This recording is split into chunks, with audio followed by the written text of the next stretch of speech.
Hi everyone, thank you for watching. This is Kiyo. And this is Michael. I guess you're now watching part 2 of the Get to Know Us video, our relationship story. Right, so this is a part 2. So if you haven't seen part 1, please watch it first so that maybe you will get the idea of it, what I'm talking about, because we are talking about the COVID. Yeah, and in the first video, you learned a little bit about our background and how we started dating and how I was in the friend zone. And then we had a wonderful transformative day at Pride. I was asked, hey, do you want to go dating? And now, flash forward, we're talking about our relationship and how we persevered with COVID. Right.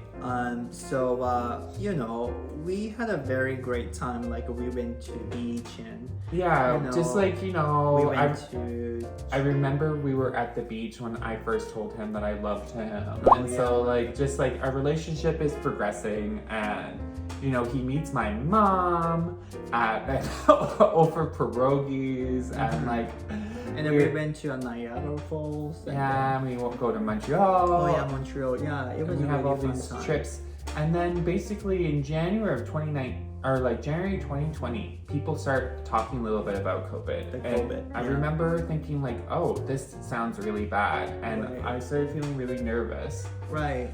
I still remember that we were in Niagara Falls, and then we actually watched TV in our hotel room. First COVID patient in Toronto or something like that, and then we are like, what is holy this? Crap! Yeah. What's happening? Anyway, then it's March. He has to go back. Yeah, I have to go back because my visa was expired. Do you want to get trapped in Canada? Because I'm not sure if you remember, but the borders were closing. People were saying if you're abroad, you need to go home, or there was a real fear about having to stay in Canada, and just people didn't quite know what was going on. And in the beginning, people kind of thought with the lockdown that it was going to be 2 weeks or 1 month. And I remember it was right starting in March. On March 13th, he had his birthday party, and we were at this restaurant that was normally would be packed, but it was half full. And then a couple days later, you're on a plane. I needed to go back to Japan, and then we are still we are on the relationship. Yeah, now we're officially boyfriends. Yeah, we were boyfriend that time. I guess we were chatting about, okay, we'll do long distance, and I kind of thought this COVID thing is gonna be over in 2 weeks or 2 months, and we kind of had plans that we were gonna see each other a couple times, 2 times that summer. We were gonna have trips, and I was gonna go to Japan, and we really liked each other, so we really wanted to see what we could kind of manage. Right. At the time we were not thinking about getting married.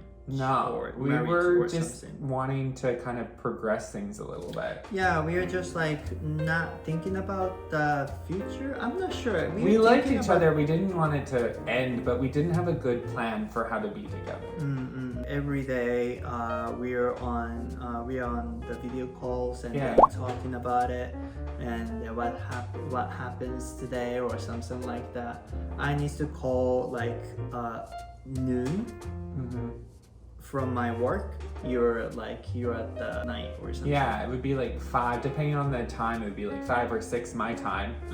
And then we were just kind of chat, and basically without time just kind of continued on. Right. It was pretty soon. It was winter time. It was 6 months in, and we were long distance. And then it was a year in, and COVID just kept on persisting. Right. And it was kind of a really scary time because no one really knew very much what was going on, and I moved from Toronto to live in Edmonton, where we are now, because my sister invited me to kind of stay the summer with her, which I was oh, it would be nicer to be with family and hang out with a dog at the time. There's only one dog at the time, and it was very much something where I was in Edmonton a couple months. In September, she was let's put your stuff in storage. And so very quickly, my job kind of turned online, and then my whole life moved from Toronto to Edmonton. I was in Yokosuka.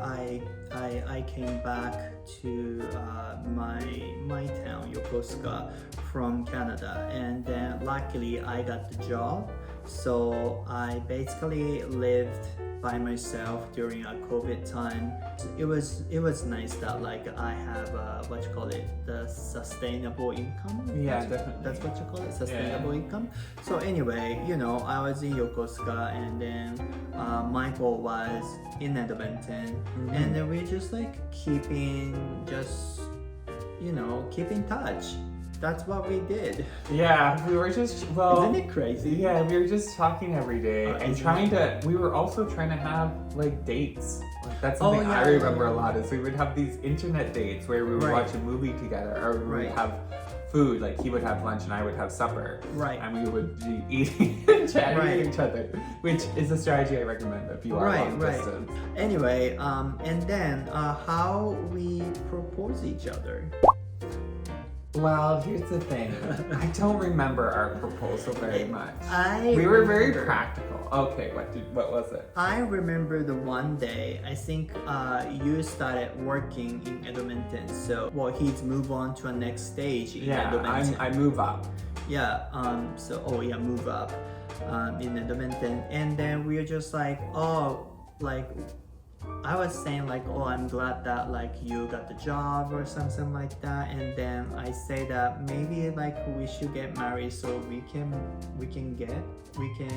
be together or something. Yeah, we were trying to figure it out the entire time, and so kind of the thought process of me being in Edmonton is I wanted to have like a little bit of a better foundation, not just like DJing and being an artist and stuff like that.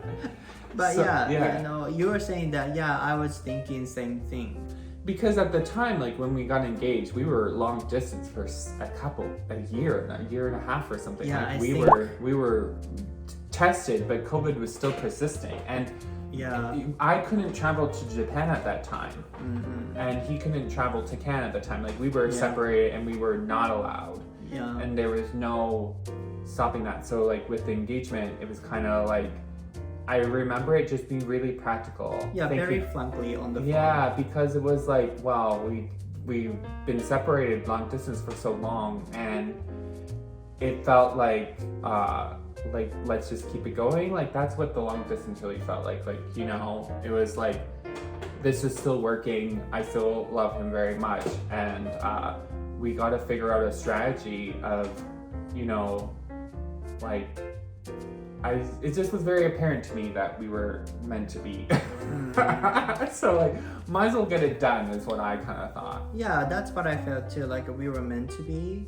And then I was not afraid that like, this relationship goes to end. I didn't think like that because, as the day by day, like our relationship is getting stronger, even though like we're separated for a long time. I felt like we were like really killing the long distance relationship. Yeah, I think so. Anyway, like we just like frankly say, okay, let's get married on the phone, and then those of you maybe understand like a Japanese same-sex marriage, it's illegal. So we couldn't get married in Japan.